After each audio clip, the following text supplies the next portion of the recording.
With 80 days to go until the election, President Trump is saying New York is in play amid the spike in crime and high taxes. Here to react, New York State Assembly member and GOP congressional candidate Nicole Malliotakis. Nicole, welcome to the show. As always, when I saw this, I said, hold on a second. New York is, yes, it's going through a crime spike, but it is decidedly blue. Could New York be in play?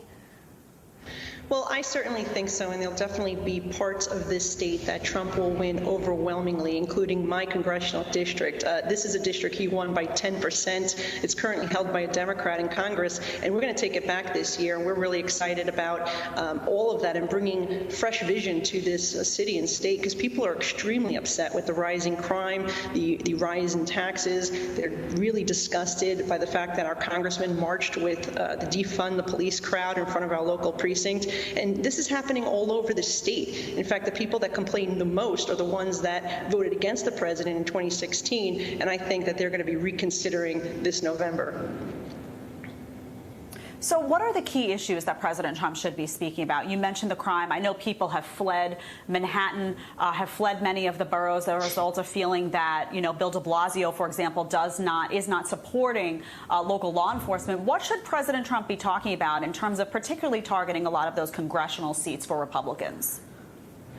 Well, President Trump and I are certainly on the same page when it comes to restoring law and order back to the streets of our city. When you look at Bill de Blasio or Max Rose and their support for closing Rikers Island, releasing prisoners, eliminating bail, and defunding the police, that is something that certainly my district doesn't support. And I think the president has a winning message with that. And certainly we saw yesterday how the New York City PBA endorsed him.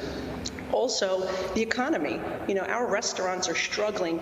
They're saying 1 out of 3 restaurants in our city are going to not reopen because of the policies put in place right now by our mayor and governor that are keeping them shut down despite us meeting the metrics to reopen. So we have a major issue here economically, and only President Trump can fix this nationally, I believe, but certainly having him putting pressure on our mayor and our governor when it comes to reopening our city, that's a huge issue as well. And of course, the overall cost of living, which we know the tax and spend mentality of Democrats that is under one-party rule here at the city and the state level is the real major problem here, and we have to stop voting in those elected officials who continue to hurt the working class and the middle class.